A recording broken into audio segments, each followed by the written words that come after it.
What's going on, everybody? I'm Mecca coming at you here, and I'm just gonna right now with the new baby and everything. First off, thank you all for the best wishes and all of that. I guess if you're watching this video and it's been 5 years, it's not really a new baby anymore. But I wanted to just come at you with a quick video. I was talking with my mastermind the other day, and we were one of them was just kind of struggling with understanding some expenses and things like that. Basically, his business was running out of control, and one of the things that I've learned over the years is you got to know your numbers. You can't improve what you don't control. You can't improve what you don't know. There's a saying, really cool saying. I just can't think of it right now, but you have to know your numbers. So what I mean by this is you should know at the end of the month exactly where your income came from, all sources, all books, which books have turned a profit, which books have almost turned a profit, where your expenses are, and not a rough idea, exactly to the month. I use a spreadsheet, and I know my expenses every single month, but I want to tell you why this is so key. Okay, the first few months of the year, my publishing sales were declining. They were just slowly dropping. We did 2,700, I think, in January. February was less, and then March they took a dive, and I'm like, what's going on here? And it really started to bug me. And so my assistant sends me monthly reports.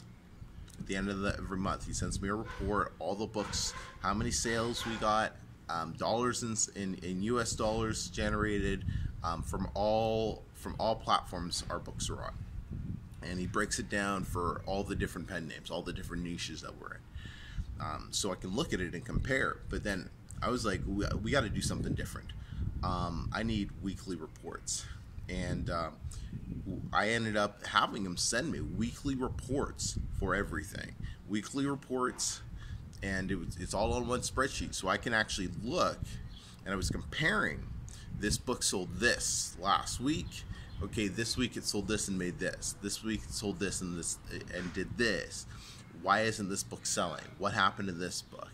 2 weeks ago it was making sales. Why did it drop off? And I'd go in and I'd look and I would check things and find out what's going on.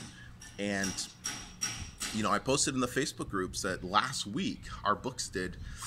It was somewhere between $600 to $700 last week, whereas they were doing close to that a month ago. So this is just the importance of knowing your numbers. For example, I had one of my books. It's a single book. Rule of thumb, single books, you keep them at $2.99. This book was selling well. It was selling about, how many copies? I can't remember the number of copies it was selling. But it was like, hey, let me see if I can increase the front end royalties on this, on the ebook. And so I increased it by $1 from $2.99 to $3.99. Sales stayed the same. So I was like, oh, that's cool. So I watched that for 2 weeks. Okay, and then I increased it another $1. Sold like 1 or 2 copies less. I'm like, that can't be priced. That could just be a shift. And that book has not dropped off, but I've increased it by $2. This is a single book. So typically, for self-publishers, I know if you have a larger following or a really big email list or something, increasing your single books to $4.99, $5.99, $9.99 in some cases, it's not the end of the world. But for most self-publishers, they leave their single books at $2.99.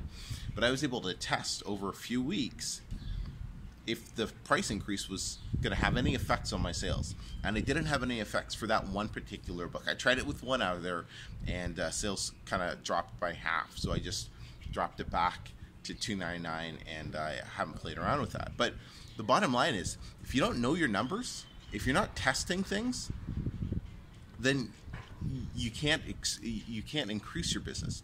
You can't increase your income. So you have to be a business owner. You have to not just follow the sheep. right? You got to kind of think for yourself at times as well. Now, when do you think for yourself, right? Typically, once you've passed $1,000 and you actually know what you're doing, right? If you're watching this and you're brand new and you're still, figuring things out, and you're just making a couple $100 a month right now from your publishing business, okay, don't start playing around with your prices. Don't start doing that. This video is for more advanced people, people who've been doing this a little longer, who are making a little bit more money. That's one of my goals here. I'm going to start throwing out some more advanced stuff because I think there's a lack of that on YouTube.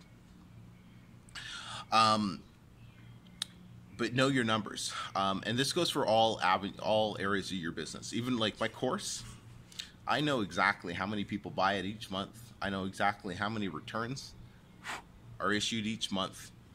I know exactly how many people end up on my order form compared to that view my sales page, compared to that buy the course. I know my conversions like to the T. Why do I do this? Why? Because I can improve it.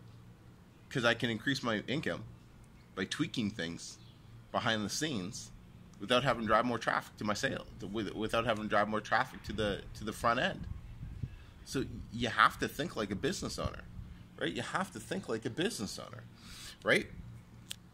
For example, back in January, I think that month there were 8 returns. Now I get 1, 2 max, because I saw issues, I saw a problem.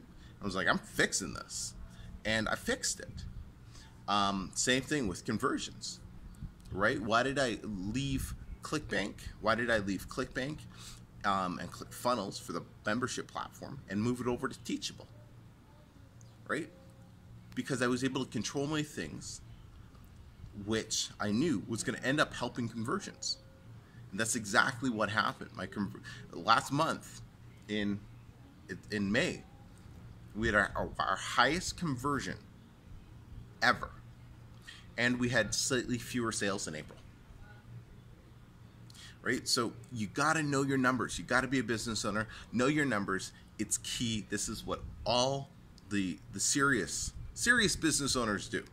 They know their numbers. So let me know if you want any more thoughts on this. Hit me up in the comments, Facebook, Instagram. Don't forget to like this video. And hey, if you want more content like this, please consider subscribing and turning the bell notifications on so you get a little ding ding every time a Mecha drops a new video. I appreciate all of you watching me. I really, really do.